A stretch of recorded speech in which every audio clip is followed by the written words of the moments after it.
VG24 న్యూస్కి స్వాగతం. పశ్చిమ ఎమ్మెల్యే నాయని రాజేందర్ రెడ్డిపై నిరాధార ఆరోపణలు మానుకోవాలి. హనుమకొండ డీసీసీ అధ్యక్షులు ఇనగాల వెంకట్రామరెడ్డి డిమాండ్. హనుమకొండ జిల్లా కాంగ్రెస్ పార్టీ కార్యాలయంలో శుక్రవారం నిర్వహించిన మీడియా సమావేశంలో ముఖ్య అతిథిగా హాజరైన హనుమకొండ జిల్లా కాంగ్రెస్ పార్టీ అధ్యక్షులు, కాకతీయ అర్బన్ డెవలప్మెంట్ అథారిటీ కూడా చైర్మన్ ఇనగాల వెంకట్రామరెడ్డి పలు కీలక వ్యాఖ్యలు చేశారు.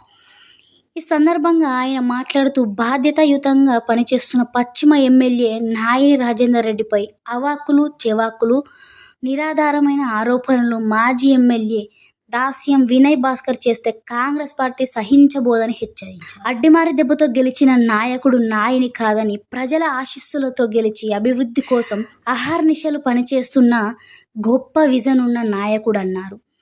ఆలయ వ్యవహారాల్లో సంబంధం లేని ఎమ్మెల్యేని ఉద్దేశపూర్వకంగా లాగడం రాజకీయ కుట్రలో భాగమని విమర్శించారు.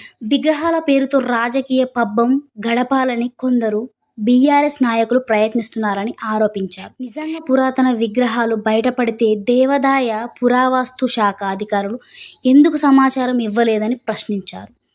ప్రభుత్వ భూములను కాపాడేందుకు కాంగ్రెస్ ప్రభుత్వం, స్థానిక ఎమ్మెల్యే కృషి చేస్తుంటే కొందరు రెడీమేడ్ విగ్రహాలు తీసుకొచ్చి రాజకీయ నాటకాలను తెరలేపుతున్నారని మండిపడ్డారు.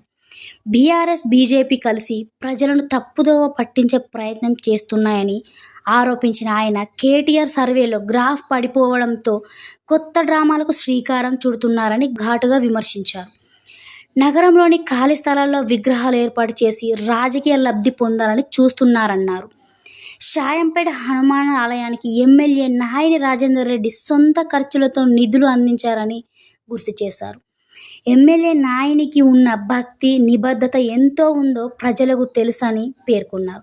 మొత్తం ఆలయ వ్యవహారంలో నిజమైన హనుమాన్ భక్తుడు ఒక్కరే ఉన్నారని, మిగతా హడావుడి అంతా బీఆర్ఎస్ నేతల రాజకీయ ప్రదర్శన మాత్రమేనని విమర్శించారు.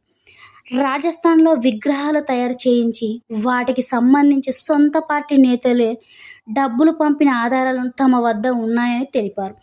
యువతకు చెత్త రాజకీయ సందేశాలు ఇవ్వడం మానుకోవాలని సూచించారు. ప్రజలు అన్ని గమనిస్తున్నారని, అసత్య ప్రచారాలతో కాంగ్రెస్ పార్టీ ఎమ్మెల్యే నాయని రాజేందర్ రెడ్డిని దెబ్బతీయాలని చూస్తే ప్రయత్నాలు ఫలించవని ఘాటుగా హెచ్చరించారు. వరంగల్ జిల్లా చాలా సేఫ్గా పీస్ఫుల్గా ఉంది. అనవసరంగా మీరు మీ లబ్ధి కోసము ఒకరిద్దరు బీజేపీ లీడర్లు, చిన్న చోటమోట లీడర్లు, మీ టీఆర్ఎస్ మాజీ ప్రెసిడెంట్లు, మాజీ కార్పొరేటర్లు వాళ్ళందరూ కలుసుకొని ఇక్కడ దీన్ని కాంగ్రెస్ గవర్నమెంట్ని బదనాం చేయడానికి ఇక్కడ పూనుకున్నారు. మీరు ఆల్రెడీ మనం భద్రకాళి డీసిల్టింగ్ చేసినప్పుడు ఏదైతే కమిటీ ఫామ్ చేసినామో, డిస్ట్రిక్ట్ కమిటీ ఫామ్ చేసినామో, దాంట్లో మినిట్స్లో కూడా క్లియర్గా రికార్డ్ చేసి ఉన్నది. తోవేటప్పుడు కానీ ఏదైనా విగ్రహాలు దొరికితే ఫస్ట్ ఇన్ఫర్మేషన్ పోలీస్కి ఇవ్వాలి, ఆర్కియాలజీ డిపార్ట్మెంట్కి ఇవ్వాలి, కలెక్టర్ గారికి ఇవ్వాలని చెప్పి దాంట్లో క్లియర్గా రాసి ఉన్నది. దాంట్లో ఆర్కియాలజీ కూడా మెంబర్ దాంట్లో. సో మీరు ప్రజాస్వామ్యంలో ఉండి ఒక 4 సార్లు ఎమ్మెల్యే ఉండి మీరు విగ్రహం దొరికిందని తెలిస్తే మీరు ఫస్ట్ మీరు ఏం చేయాలి? పోలీసు వాళ్ళకి ఫోన్ చేయాలి, దాన్ని కాపాడమని చెప్పాలి. ఒకవేళ హెరిటేజ్ విగ్రహం అయితే. ఇదే మరి యాదవ్ రెడ్డి గారు 8 ఏళ్ల కింద భద్రకాళిలో విగ్రహాలు దొరికినప్పుడు దగ్గరుండి పూజలు చేసి తీసుకుపోయి మ్యూజియంలో పెట్టినరా లేదా మీరు అడగండి అని. సో మళ్ళీ ఇప్పుడు ఈ విగ్రహం ఏడ దొరికింది మీకు? మీరు హెరిటేజ్ విగ్రహం అన్నారు కదా, దొరికితే భద్రకాళిలో దొరకాలి కదా, లేకపోతే ఇక్కడ దొరుకుతుందన్నారు కదా. ఇక్కడ దొరుకుతుందంటే మీకు నేను విజువల్స్ ఇస్తా.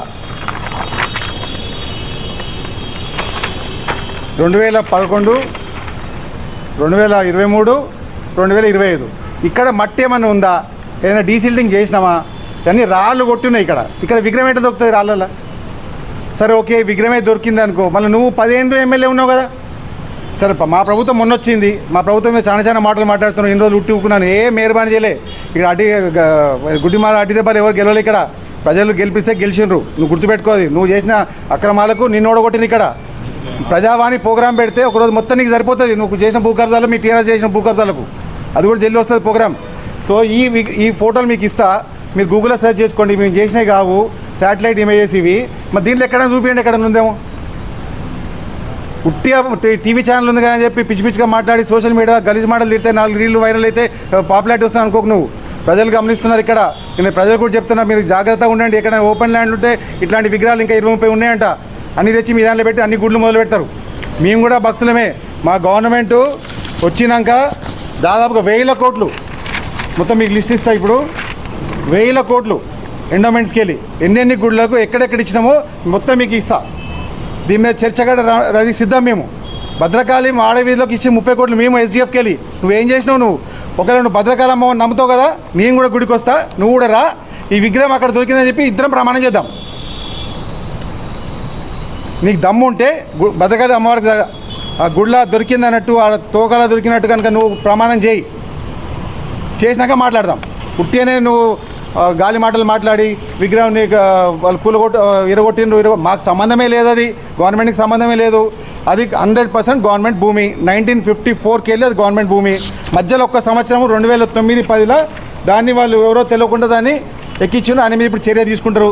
దాని ఇమీడియట్గా మళ్ళీ 2010 తర్వాత మళ్ళీ సేమ్ కంటిన్యూ అయింది. 2025 వరకు కూడా అది గవర్నమెంట్ భూమి కింద వస్తుంది. కావాలంటే అది కూడా రికార్డు మీకు ఇస్తా. ఇది ఒఫీషియల్గా గవర్నమెంట్ ఇచ్చిన రికార్డు. ఇది కూడా మీరు ఎక్కడైనా చూసుకోవచ్చు. ఇది కూడా మీకు కాపీ ఇస్తా. ఎక్కడైనా ఒకటే సంవత్సరం వచ్చింది. అది 2009లో ఎందుకు వచ్చింది అనేది ఇప్పుడు ఎంక్వైరీ. దాంట్లో కూడా ఏముంది, దేవాలయం అని ఉంది. ఆల్రెడీ దేవాలయం ఉంది కాబట్టి దేవాలయం రాసిండి. అది గవర్నమెంట్. ఒకవేళ గవర్నమెంట్ కనుక మీకు భూమి ఇస్తే 100% దానికి ఒక జీవో ఉంటుంది, దానికి ఒక గెజెట్ ఉంటుంది, ఒక నామినల్ డబ్బు, ఒకవేళ ట్రస్ట్ కనుక ఇస్తే నామినల్ డబ్బు కట్టించుకుంటారు. అటువంటి ఏమంటే ప్రూఫ్ పట్టుకరా. ఎందుకంటే 15 ఏళ్ళు నువ్వే అధికారంలో ఉన్నావు కదా, నువ్వే ఈ భూమిని డెవలప్ చేయాలని చెప్పి చాలా మందితో మాట్లాడాను. మేమేం చేసినాము, మా గవర్నమెంట్ వచ్చినాక ఎక్కడ గవర్నమెంట్ భూమి ఉన్నా కూడా కాపాడడానికి మేము అందరం కూడా దాన్ని ఐడెంటిఫై చేసుకొని షీట్లు కొట్టించి భద్రకాళి సిల్ట్ వచ్చేదాన్ని తీసుకుపోయి దాన్ని నింపి లెవెల్ చేసి పబ్లిక్ పర్పస్కి వాడడానికి మేము ప్రయత్నం చేస్తుంటే ఇక్కడ కబ్జా చేసినారు, అమ్ముకుంటున్నారు. ఎందుకు గాలి మాటలు మాట్లాడుతున్నావు? ఆల్రెడీ కేసు బుక్ అయింది, ఎంక్వైరీ అయితే 100%. మేము చేసిన తప్ప ఏమన్నా? ఇప్పుడు 579 సర్వే నెంబర్ ఉంది దీన్ దయాళ్ నగర్లో. అది మొత్తం గుంతలు ఉండేది, మొత్తం నింపించి నీట్గా చేసి పార్క్ చేస్తున్నాం. అక్కడ పబ్లిక్ పర్పసే కదా. మేమేమో ప్రభుత్వ భూములు కావడానికి మేము ప్రయత్నం చేస్తుంటే ఇక్కడ నువ్వు వచ్చి డ్రామాలు ఆడుకుంటా ఇంకొక 20-30 విగ్రహాలు రెడీ చేసుకొని రోజుకో ఎక్కడ ఖాళీ చేయకుండా గ్రాఫ్ లేస్తలేని చెప్పి కేటీఆర్ అన్నట్టు ఉన్నాడు. సర్వే చేస్తే తాను తగ్గినది కదా అని. ఇక్కడ ఎమ్మెల్యే వేస్ట్ గారు నారాయణ రెడ్డి గారు 24/7 ప్రజలకు అందుబాటులో ఉంటుండ్రు. ప్రజలకు సేవ చేసుకుంటే ఇక్కడ ఉన్నారు. మా ప్రభుత్వము ఉన్నదే ప్రజాప్రభుత్వము. అందరం కూడా అదే పని చేస్తున్నాము. మేము కూడా చైర్మన్గా ఎట్లా పని చేస్తున్నాం మీకు తెలుసు.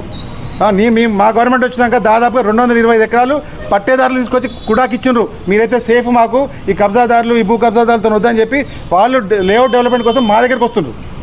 మేము అట్లా మంచి ఇమేజ్ బిల్డ్ చేసుకొని ఒక ప్రభుత్వం మంచి ఇమేజ్ చేస్తుంటే మీరు ఇట్లా చిల్లర వేషాలు చేసుకుంటే ఎందుకు బదనాం చేస్తుండ్రు? మీకు ధైర్యం దమ్ముంటే నువ్వు భద్రకాళమ్మని నమ్మితే నువ్వు రా, ఎక్కడ దొరికింది విగ్రహం చూపి. తోకాల దొరికితే హెరిటేజ్ విగ్రహం అంటే చాలా ఛాలెంజ్ చేస్తాను నేను. మళ్ళీ ఇదే మర్యాద రేటింగ్ తీసుకొని రా. 8 ఏళ్ళ కింద నీకు అక్కడ భద్రకాళి దగ్గర రీసెర్చ్ చేసినప్పుడు విగ్రహాలు దొరికితే తీసుకుపోయి మ్యూజియంలో పెట్టినావు లేదని అడుగు. నువ్వు ప్రజాప్రతినిధిగా చేసినావు కాబట్టి నీ ఫస్ట్ కర్తవ్యం, నీకు ఇన్ఫర్మేషన్ రాగానే నువ్వు పోలీస్ ఆఫీసర్కో లేకపోతే కలెక్టర్ గారికో ఫోన్ చేయాలి. నువ్వు నీ ఎంతటి తీసుకొచ్చి ఒక విగ్రహం చేయించుకొచ్చి రాజస్థాన్కి వెళ్ళి చేయించినావు, రాజస్థాన్కి ఎంత డబ్బులు కొట్టినావు, ఏ రోజు వచ్చింది, ఏ లారీ నెంబర్లు వచ్చింది, మొత్తం ఇన్ఫర్మేషన్ మా దగ్గర ఉంది. అది ఇప్పుడు బయట పెట్టేందుకంటే ఇన్వెస్టిగేషన్ అవుతుంది కాబట్టి. ఇవన్నీ పద్ధతి కాదు కదా ఇవి. ఆయన గలీజ్ మాటలు తిట్టుడు ఏంది? నువ్వు కూడా ఒక ప్రజాప్రతినిధి చేసినావు, 4 సార్లు ఎమ్మెల్యే అయినావు. ఆ లాంగ్వేజ్ ఏంది? యూత్ అంతా ఇప్పుడు రాజకీయాలకు వద్దామని అనుకుంటారు. ఇట్లా నీలాంటి చూసి ఎవరు ముందుకు రారు. ఇక